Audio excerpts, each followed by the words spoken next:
And so at last, Duncan Fork had brought a potential industrial prospect and a potential industrial site together. 120 acres of one-time pasture land west of the river, north of the railroad, and almost east of the old Foxfire Swamp. How's the water situation out this way? The prospect wanted to know. Don't have any right now, said Mr. Winkler, but the city could get a line out here within a year, maybe sooner. That's interesting, said the prospect. What about power lines, sewer lines, access to highway and rail? Well, said Mr. Winkler, rail's a problem, but we can get to work on the other stuff as soon as we can get the land bought. Oh, I see, said the prospect. Hey, let's grab some lunch, said the mayor.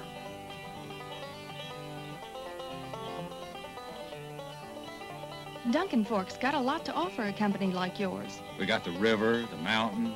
We're not too big, not too little. Good schools, good churches, good people, good air, good everything. And goodbye. Duncan Fork's development group spent a lot of time getting consideration of their town as a place for industry. They didn't succeed. You see, what this man wanted was a town ready for his needs. A site located on good land, near rail and highway transportation, with adequate sewer lines, water, and utilities at least planned. What he got, a site that was privately owned, highly negotiable, poorly drained, remote, well, in a word, worthless. Even if there had been a good site, there was little incentive for locating in a town whose appearance told a story of neglect.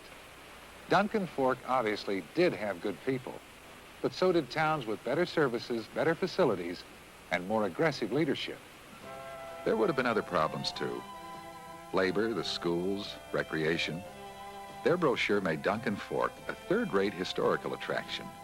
No concern at all for a prospect. The slide presentation that might have been was really not an industrial presentation at all. Any industrial prospect is going to do a lot of homework before selecting a location.